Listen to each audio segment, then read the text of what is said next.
किशोर वयापर्यंत एकदम फिट असलेल्या मुलाला 10वीची परीक्षा तोंडावर असताना अचानक उद्भवलेल्या विल्सन डिसीजमुळे दिव्यांग मुलासारखे जगणे नशिबी आले। तरीही खचून न जाता अक्षय परांजपे या जिद्दी तरुणाने एक फोटोग्राफर म्हणून नावलौकिक मिळवलं आहे।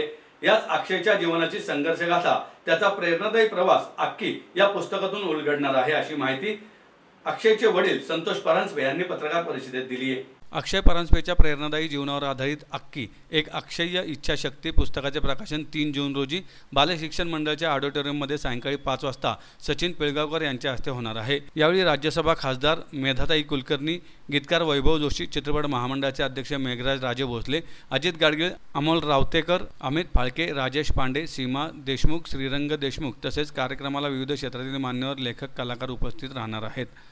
परांजपे म्हणाले, अक्षय वयाच्या 3 वर्षापर्यंत अगदी नॉर्मल होता।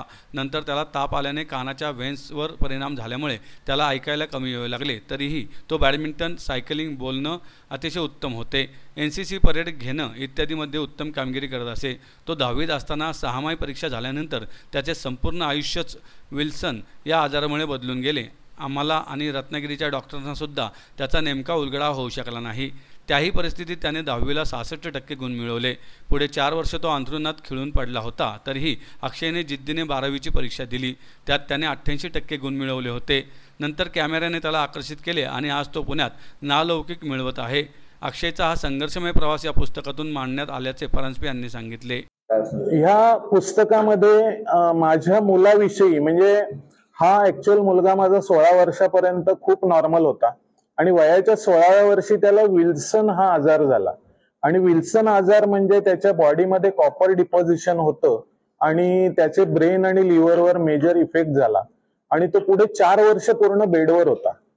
पण तो बेडवर असताना सुद्धा तो कशा पद्धतीने लोकांशी कनेक्ट मध्ये होता, कारण त्याला मी कॉम्प्युटर घेऊन दिला होता। तो बसून हलत राहायचा, त्याची बॉडी प्रचंड हलते, पण त्यात सुद्धा आम्ही त्याला जेवढं जपता येईल आणि त्याच्या काही करता येईल त्याप्रमाणे त्याला मी सगळ्या सोयी करून दिल्या होत्या आणि तो लोकांच्या कनेक्ट मध्ये होता। आणि 4 वर्षानंतर तो हळूहळू बरा झाला।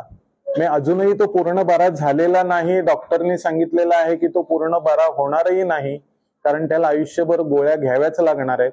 आणि अचानक त्याला फोटोग्राफीचा नाद लागला आणि हा फोटोग्राफीचा नाद सुद्धा त्याला का लागला, तर तो एका कॉलेजच्या स्टेजवर गेलेला असताना एका मुलाने त्यांनी त्याच्याकडे कॅमेरा मागितला, तर त्याला तिथनं हाकलवून लावलं होतं आणि तो राग मनात धरून त्यांनी कॅमेरा पाहिजे हा हट्ट धरला आणि तो फोटोग्राफी करायला सुरुवात केली।